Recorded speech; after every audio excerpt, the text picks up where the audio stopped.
বিদায়টোৱে সৰ্বোচ্চ বস্তু নহয়।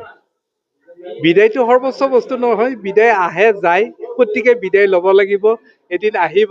কিন্তু ডাঙৰ কথা হ'ল আমি ছাত্ৰ ছাত্ৰী কি দি থৈ আহিলোঁ বা কি দিব পাৰিলোঁ, এইটো বস্তু আচল কথা। সেই বস্তুটোৱে ভৱিষ্যতে মোৰ কৃতিত্বটো প্ৰতিফলিত হ'ব।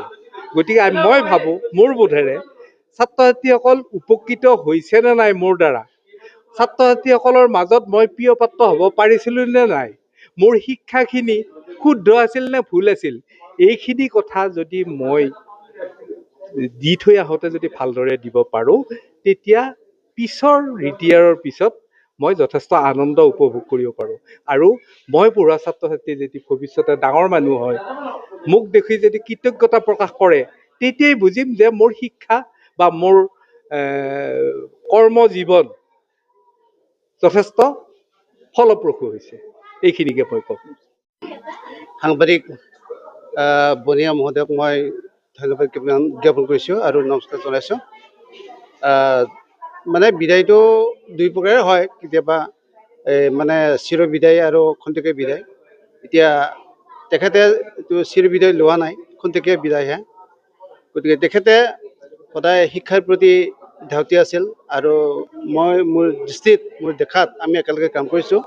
মোৰ সতীৰ্থ আমিয়ে আমি হেডমাষ্টাৰ হিচাপে তেখেতক নিযুক্তি দিছোঁ। তেখেতৰ কথা মতে আমি চলিছোঁ আৰু আমি একে ভেঞ্চাৰ স্কুলে খাটি প্ৰায় 25 বছৰমান আমি খাটিলোঁ তেখেতৰ আণ্ডাৰতে। মই মানে কাৰ্যকালত মই অৱশ্যে হিন্দী শিক্ষক হিচাপে যোগদান কৰিছিলোঁ আৰু মই তাতে বিদ্যালয়ত শিক্ষকতা কৰি থকা সময়তে মই স্পৰ্টছ বিভাগত মই যথেষ্ট কাম কৰিছোঁ। আমাৰ এম ই স্কুল যথেষ্ট মানে চেম্পিয়ন লাভ কৰিব পাৰিছিলে। আমাৰ কলেজৰ অঞ্চলত আমাৰ তীৰ্থকান্ত ছাৰ আছিলে, তেখেতৰ উদ্যোগত মানে খেলা চলিছিল। আমি সেই সময়ত আমি সেইবিলাক লৈছিলোঁ। আমাৰ বলংগুৰি এম ই স্কুল মানে আমাৰ ওদালগুৰি অঞ্চলৰ নহয়, কলাইগাঁও অঞ্চলৰ ভিতৰত 1 নম্বৰ প্ৰথম স্থান লাভ কৰিবলৈ পাইছিলোঁ। তাৰমানে উইনাৰ হৈছিল। আৰু তেনেকৈ আমি শিক্ষা ক্ষেত্ৰত আৰু স্পৰ্টছ খেলা ধূলা বিভাগতো, সাংস্কৃতিক বিভাগতো আমি আগবাঢ়ি নিছিলোঁ ল'ৰা ছোৱালীকেইটা। কিন্তু শিক্ষা ক্ষেত্ৰত আমি কিমান দূৰ আগুৱাব পাৰিছোঁ আমি সেইটো নাজানো।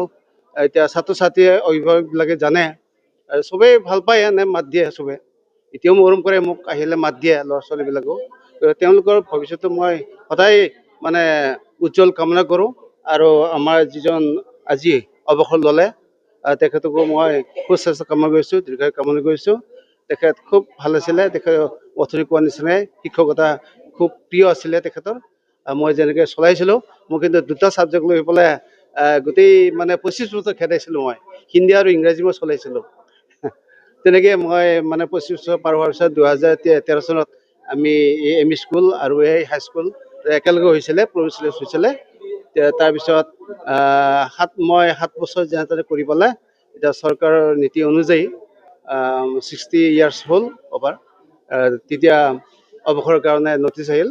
তাৰপিছত আমি অৱসৰ ল'লোঁ। মই 20 চনৰ ফেব্ৰুৱাৰীত 29ত তিহিনে মানে একদিন বাঢ়িছিলে আৰু 2020ৰ 29 ফেব্ৰুৱাৰীত মই অৱসৰ লৈছিলোঁ এইখন বিদ্যালয়ৰ পৰা।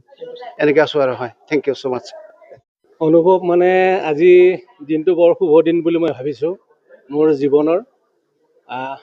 মই বননগুৰি মধ্য ইংৰাজী বিদ্যালয়খন 1984 চনতে মই 88 চনতে মই প্ৰতিষ্ঠা কৰিছিলোঁ আৰু এই অঞ্চলৰ ৰাইজে মোক প্ৰধান শিক্ষক হিচাপে নিযুক্তি দিছিলে আৰু স্কুলখন মই চলাই লৈ গৈছিলোঁ।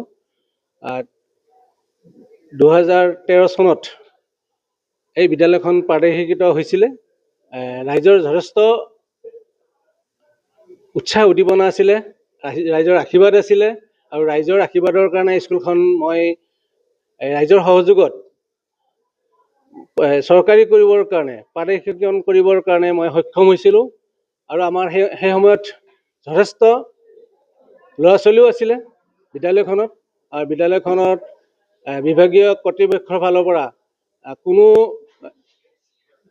নীতি নিয়ম বহিৰ্ভূত হোৱা নাছিলে। সকলোখিনি যিমানখিনি লাগে বিভাগীয় কৰ্তৃপক্ষক নথি পত্ৰ গোটেইখিনি আমি যোগাৰ কৰিবলৈ সক্ষম হৈছিলোঁ। আজি মই আজিৰ দিনটোত মই বিদ্যালয়ৰ আনুষ্ঠানিক বিদায় এই ৰাইজে লগ লাগি মোক আশীৰ্বাদ দিছে আৰু আনুষ্ঠানিক আজি বিদায় হৈছে। মই বিদায় চৰকাৰীভাৱে বিভাগীয়ভাৱে মই 2025 চনৰ মে' মাহতে মই অৱসৰ গ্ৰহণ কৰিছিলোঁ। কিছুমান সুবিধা অসুবিধাৰ কাৰণে আনুষ্ঠানিক বিদায়খন অকণমান ৰৈ আছিলে, কিন্তু ৰাইজে মোক মৰম দিছে। ৰাইজে মোক এই আনুষ্ঠানিক বিদায়খনৰ কাৰণে খুব চেষ্টা কৰিছে, কষ্ট কৰিছে। আজিৰ দিনটো বতৰটো যথেষ্ট প্ৰতিকূল বতৰ, তাৰ মাজতো মানুহখিনি আহিছে, এই অঞ্চলৰ মানুহখিনি আহিছে, মোক আশীৰ্বাদ দিছে। মই নথৈ সুখী। আজি এটা ব্যক্তিক্ৰমী বিদায় সম্বৰ্ধনা দেখিলোঁ প্ৰথমবাৰৰ কাৰণে। গীতে মাত্ৰ যিটো মানে এটা অনুষ্ঠান হৈছে, কি ক'ব এই ক্ষেত্ৰত? মই বৰ সুখী হৈছোঁ, কাৰণ বিদায় সভাখনত সাংস্কৃতিক দিশ এটা ইয়াত প্ৰভাৱ পৰিছে আৰু এই নাটক কণ কণ ল'ৰা ছোৱালীবিলাকেও নাট মঞ্চস্থ কৰি আহি আজি প্ৰদৰ্শন কৰিছে। এইটো খুব ভাল লগা এটা হেৰি হৈছে, পৰিৱেশ হৈছে। আজি আচলতে কি, শিক্ষাটো অকল পাঠ্যপুথিতে নাই। শিক্ষাটো বিভিন্ন দিশৰে এজন ব্যক্তি আহিব পাৰে, তাৰ কিছুমান মাধ্যম আজি মই দেখা পালোঁ, যে গীত মাত, নাটক, বক্তৃতা এইবিলাক আহিছে, ল'ৰা ছোৱালীৰ মাজৰ পৰা আহিছে। আৰু আমিও আমাৰ অঞ্চলৰ মোৰ শুভাকাংক্ষী গায়িকা দুজনী মাতিছিলোঁ, ক্ৰমে দীপাঞ্জলি চহৰীয়া, অধ্যক্ষা কলাগাঁও মহাবিদ্যালয়, আৰু তুলিকা বৰা অনাতাঁৰ শিল্পী, তেখেতো শংকৰদেৱ শিশু নিকেতন আচাৰ্য কলাগাঁও, পুষ্পা হাজৰিকা অনাতাঁৰ শিল্পী, তেওঁ ভূপেন হাজৰিকাৰ গীত গাই এই অঞ্চলত প্ৰায় অসমতেই তেওঁ প্ৰচাৰ কৰি আছে। তাৰ কাৰণে মই আটাইলৈ মোৰ অশেষ ধন্যবাদ আৰু শুভেচ্ছা থাকিল। যিটো সদ্যঘোষিত হাইস্কুল শিক্ষান্ত পৰীক্ষাত এইবাৰ বননগৰী হাইস্কুলে ভালকৈ এটা কৃতিত্ব অৰ্জন কৰিছে, আৰু যিসকলে অহা বছৰ বা 2028 বৰ্ষত পৰীক্ষা দিব, সেইসকলক বা যিসকলে পৰীক্ষাত এইবাৰ কৃতিত্ব অৰ্জন কৰিলে সেইসকলৰ উদ্দেশ্যে আপুনি কি আশীৰ্বাদ দিব, কি ক'ব? আচলতে বননগুৰি হাইস্কুলৰ ৰিজাল্টটো আগৰ পৰাও ভালেই, বেয়া বুলি ক'ব নোৱাৰি। মানে কোনোবাৰে এখন বিদ্যালয়ে বিভাগীয় কৰ্তৃপক্ষৰ পৰা নটিচ পোৱা নাই বা কিবা দিবলগীয়া হোৱা নাই। যিমানখিনি চৰকাৰে বিচাৰে সিমানখিনিতকৈ ওপৰত থাকে, পাৰ্চেণ্টৰ ওপৰত থাকে। কিন্তু এইবাৰ মানে 80% লাভ কৰিছে, আৰু 5জনে ফাৰ্ষ্ট ডিভিজন লেটাৰ মাৰ্কো পাইছে। গতিকে এইবাৰ খুবেই ভাল, আৰু ভৱিষ্যত অনাগত দিনত মই আৰু ভাল হ'ব বুলি, মানে পাৰিলে 100% হ'ব বুলি মই ভাবোঁ। আপোনাৰ শিক্ষা জীৱনৰ এটা মুহূৰ্ত কি ক'ব? শিক্ষা জীৱনৰ মুহূৰ্ত মানে মই ল'ৰা ছোৱালীবিলাকক লৈ খুব আনন্দিত। সৰু সৰু ল'ৰা ছোৱালীবিলাকে মোক খুব মৰম কৰে, আৰু মানে ঘৰত নাথাকে। এটা সময়ত মই যেতিয়া ক্লাছ কৰি আছিলোঁ, সৰু সৰু ল'ৰা ছোৱালীবিলাকে মাকবিলাকে কয় ঘৰত ৰাখিব নোৱাৰে, স্কুললৈ মানে যেনে তেনে মানে আহিব লাগে, মানে ঘৰত অসুবিধা কৰি থাকে। গতিকে সেইফালৰ পৰা ল'ৰা ছোৱালীবিলাক খুব মোক মৰম কৰিছিল। মই ল'ৰা ছোৱালীবিলাকৰ মাজত সোমাই আছিলোঁ, মানে মোক বিচাৰি ফুৰে বহি লৈ চহী কৰিবৰ কাৰণে স্কুলত। এনেকুৱা এটা মোৰ খুব ভাল মুহূৰ্ত এটা স্কুলত আছিল। আৰু যদি নতুন শিক্ষানীতি আহিছে, এই ক্ষেত্ৰত আপুনি ল'ৰা ছোৱালীসকলৰ উদ্দেশ্যে কি ক'ব? যিহেতু শিক্ষাৰ এটা পৰিৱৰ্তন আহিছে, NEP এটা আঁচনি আহিছে, এই আঁচনিত বস্তুবিলাক সলনি হ'ব, আৰু আমাৰ শিক্ষকসকল যথেষ্ট অভিজ্ঞ, এইখন স্কুলৰ শিক্ষকসকল যথেষ্ট অভিজ্ঞ, তেওঁলোকে চলাই লৈ যাব পাৰিব বুলি মোৰ আশা। শেষতে এইটো ক'ব বিচাৰিছে, যিহেতু আপোনালোকে যিটো অৱসৰ ল'লে, যিটো এটা মানে নিজৰ চলিবৰ কাৰণে এটা পেঞ্চনৰ ব্যৱস্থা অসম চৰকাৰৰ যি নতুন চৰকাৰ গঠন হৈছে, কি ক'ব? আচলতে কথা হৈছে কি জানে, টকা পইচা যিমান হ'লেও মানুহ নাটে, আৰু টকা নোহোৱা মানুহ খুব ভালকৈ থকা দেখিছোঁ। গতিকে আমি টকাৰ কাৰণে ইমান চিন্তা কৰি মানে টকা নাপাম, চলিব নোৱাৰিম, এই ভাৱটো নাই। আমি চলিম, কিবাকৈ চলিম, এটা সেইটো মানসিকতা আগৰ পৰাও আছে। কাৰণ মই 25 বছৰ ভেঞ্চাৰ স্কুল খাটিছোঁ, তেতিয়া মোৰ হাতত এটা 10 পইচাও নাই। তাৰ বিনা বেতনে, উইদাউট চেলাৰী মই ল'ৰা ছোৱালীক পঢ়াইছোঁ। গতিকে সেই ভাৱটো মোৰ নাই। মই যেনে তেনে চলিম, সেই মনোভাৱটো মোৰ আছে। ৰাইজৰ লগতে মিলাই চলিব পাৰিম। পইচা বহুত হ'লে যে মানুহ চলিব পাৰে, পইচা নোহোৱা মানুহ চলিব নোৱাৰে, এই কথাটো মানুহৰ ভুল ধাৰণা। যিহেতু বহাগ শেষ হ'বলৈ হ'ল, আৰু আজি যিটো বিদায় সম্বৰ্ধনা, এই বননগুৰি অঞ্চলৰ বাকী ৰাজ্যিক উদ্দেশ্যে আমাৰ চেনেলৰ জৰিয়তে কি আহ্বান জনাব?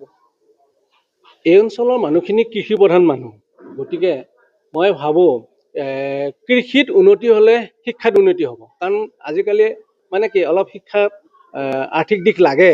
গতিকে মই আমাৰ অঞ্চলৰ কৃষিজীৱী মানুহখিনিক মানে অনুৰোধ কৰিছোঁ যাতে কৃষি ক্ষেত্ৰত বিশেষ মনোনিৱেশ দিয়ে আৰু ল'ৰা ছোৱালীখিনি গুৰুত্ব দিয়ে, ঘৰত ল'ৰা ছোৱালীখিনি গুৰুত্ব দিয়ে আৰু স্কুলতো সেইমতে আমাৰ শিক্ষক আছে, বিষয় শিক্ষক আছে, আগতকৈ শিক্ষকৰ হেৰিটো খুব ভালে হৈ আছে বননগুৰি হাইস্কুলত, গতিকে আৰু ভাল ৰিজাল্ট হ'ব বুলি মই ভাবোঁ।